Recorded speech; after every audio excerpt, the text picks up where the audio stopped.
ሻሎም እንደምን አላችሁ ወገኖቼ? እንዴት ናችሁ? ደህና ናችሁ ወይ? እግዚአብሔር ስሙ ይባረክ። ዛሬም ዕብራይስጥ የማንበብ ወደዛ እየተጓዝነ ነው። መጀመሪያ ግን ኒኩዲም፣ ኒኩድስ፣ ኒኩዶት ተብሎ የሚጠሩት ኒኩዶት ማለት ምልክቶች ማለት ነው። እነዚህ አናባቢ የሚሆኑ ቃላት በቃላት መካከል እየገቡ በቃላቶችን እንድናነብ በትክክል እንድናነብ የሚረዱን ናቸው። ስለዚህ ብዙዎቻችሁ በሳምንቱ ከቅዳሜ ከክፍላችን በፊት ብዙ እንትን ስለምትሰባሰቡ እንድታጠኑ ለመጋፋፋት ስል ይህንን አጭር አዘጋጅቼላችኋል። ወደፊት ሰፋ አድርገን እናየዋለን። ነገር ግን እነዚህን ምልክቶች በአጠቃላይ እናይና አንዱን ምልክት አውጥተን ያም ሹሩክ ኩቡትስ የሚሰጡትን ሽሩክና ኩቡትስ ተብለው የሚጠሩ ለምሳሌ ይሄ አ ነው። ወደ ምን ይቀይሩታል? ድምፁን ኡ ያረጉታል። ኡ ለምሳሌ ቤት ከሆነ ቡ ይሆናል ማለት ነው። እናያቸዋለን መጽሐፍ ቅዱስ። ይሄኛው ቫቭ እንደ ቫቭ ሆኖ ውስጥ ምን አለው? እዚህ ምልክት አለው። አንድ እንትን አለው። ዳት አለው። ዳት ወይም ደግሞ እንደ ዳገሽ አይነት ውስጥ አለ ማለት ነው። ወይንም ደግሞ እንደ ቀደም ያነበብ ነው እንደዛ አይነት ማለት ነው። ስለዚህ ይሄ ኡ ነው የሚሆነው። ይሄ ኡ ይሆናል። ኡ ይሄኛው ደግሞ ኩቡትስ ይባላል። ኩቡትስ ማለት ምን ማለት ነው? ስብሳቤ ማለት ነው። ለምሳሌ እስራኤል ያላችሁ ኩቡትስ የሚባል አላል። የኩቡት ሰዎች የተሰበሰቡበት የሰዎች መኖሪያ ተሰብስበው አብረው አንድ ላይ ሆነው የሚኖሩበት ኩቡትስ። ስለዚህ ይሄ የስብሳቦሽ ምልክት 1 2 3። እኔ ግን 3 ኮከቦች ነው ማረጋቸው ብዙውን ጊዜ እንትን እንዳረሳቸው። ሽሩክ ኩቡትስ ሁለቱም ኡ የሚለውን ድምፅ ይሰጣሉ። ይህም ሲመጣ ኡ። ይሄኛው ሎንግ ነው፣ ይሄኛው ሾርት ነው። በእንትን ስናጠነው ይሄ ጥር ያለ እንትን ነው፣ ረጅም ነው። ይሄኛው ጥር ያለ እንትን ድምፅ ይሰጣል ማለት ነው። ግን ያው ስለዚህ ኡ ቡ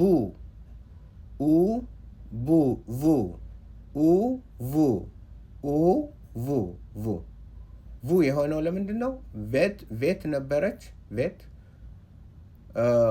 እታች ሁለቱ ነጥብ ሲመጡ እንትን አረጉ ማለት ነው። ስለዚህ በአጠቃላይ ሁሉንም እንመልከትና ይሄ ምልክት ያለው ካማትስ ይባላል። ካማትስ አ የሚለውን ድምፅ ይሰጣል። ካማትስ። ይሄ ምልክት ያለው ፓታህ።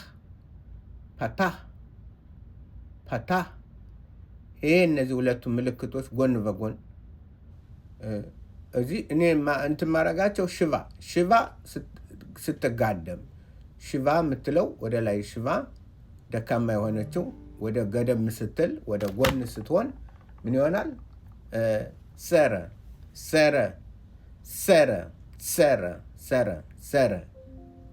ሰጎል 3 እንትኖች ማለት ነው። ለበላይ ልክ ትሪያንግል ማለት ነው። እንደ ትሪያንግል የሁለት የትሪያንግል እንትኖች አንግሎች ማለት ነው።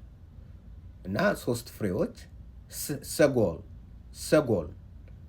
ይሄ ሽቫ ደካማው ከእንትኖች ሁሉ ደካማ ቫወል ወይም ንኩድ ተብሎ የሚጠራው ሽቫ ነው። ሽቫ ደካማ ነው። አሁን እዛ እንትን ያልነው ይሄ ኦ ነው። ይሄ እዚህ ላይ የሚያሳየው አንድ ፊደል ነው። ከፊደሉ አናት ሲሆን ኦ ይሆናል። ሆላም ይባላል። ሆላም ኦ። ይህ በዚህ መልኩ ሊሆን ይችላል። ወይም ደግሞ ቫብ ሆኖ አናቱ ላይ ይህ ምልክት ሲሆን እቺ እንትን ዳት አናቱ ላይ ስትሆን ምን ይሆናል? ኦ። አሁን ለምሳሌ ይህ ቤት ቢሆን እዚህ ላይ ስትሆን ቦ፣ እዚህ ላይ ላሜድ ሆኖ ላይ ስትሆን ሎ፣ እዚህ ላይ እየቀየራችሁ ዳሌት ሆኖ ላይ ወይም ደግሞ ዳሌት በዚህ በጎን ሲሆን ዳሌት በጎን ሲሆን ዶ እንደዚህ። ስለዚህ ሆላም እንለዋለን። ከዛ ደግሞ እነዚህ ሎንግ የሆኑት ናቸው። እነዚህ ደግሞ ሪዲዩስድ እንላለን። እዚህ ላይ ያሉት ሪዲዩስድ ወይም ደግሞ በእጥር ያሉ ማለት ነው። እዚህ ላይ ሀታፍ ከማትስ ሀታፍ ከማትስ ኦ እንደ ኦ ያደርገዋል። ሀታፍ ከማትስ እዚህ አ የነበረውን እዚህ ላይ እንትን ሲሆንበት ኦ ይሆናል። ስለዚህ ሀታፍ ከማትስ ለመጀመሪያ እንትኑን እንማር። ኤኒዌይ ሀታፍ ከማትስ ሀታፍ ከማትስ ሀታፍ ፐታህ ሀታፍ ፐታህ ሀታፍ ፐታህ ሀታፍ ፐታህ ሀታፍ ፐታህ እዚች የተማርናት ሂሪክ ተምረናት አላል። ሂሪክ ተምረናል። ሂሪክ ማለ እያልን ሂሪክ እችን ትመስላለች። ሂሪክ ተምረናታል። ከዛ ሀታፍ ሰጎል ሬዲዩስድ ቫውል የሚባል ነው ይሄ ሀታፍ ሰጎል። ይሄን በምን ታስታውሱታላችሁ? ኤሎሂም እግዚአብሔር የሚለው አሌፍ ላይ ያለው ምንድን ነው? እንትን ነው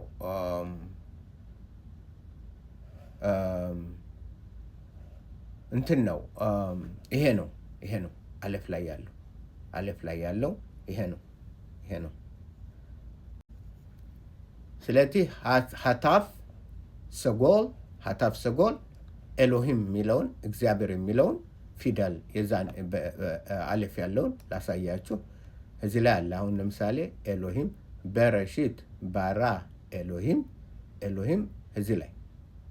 እዚህ ላይ ኤሎሂም ታዩታላችሁ አይደል?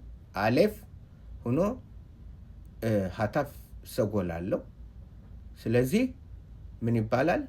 ኤሎሂም ወይም ይሄ ቫወል ሀታፍ ሰጎል ተብሎ ይጠራል። ስለዚህ ያንን ለማስታወስ በምን ትጠቀማላችሁ? ኤሎሂም በሚለው። ኩቡትስ አይተናል። ኡ የሚል ድምፅ ነው። ኩቡትስ። ሹሩክ ኡ አንዱ ረጅም ነው፣ አንዱ እንትን ያለ ነው። ስለዚህ ካማትስ ፐታህ ሰረ ሰጎል ሽቫ ሆላም ሀታፍ ካማትስ ሀታፍ ፐታህ ሂሪክ ሀታፍ ሰጎል ኩቡትስ ሹሩክ። እነዚህንን ለመለየት ጥረት አድርጉ።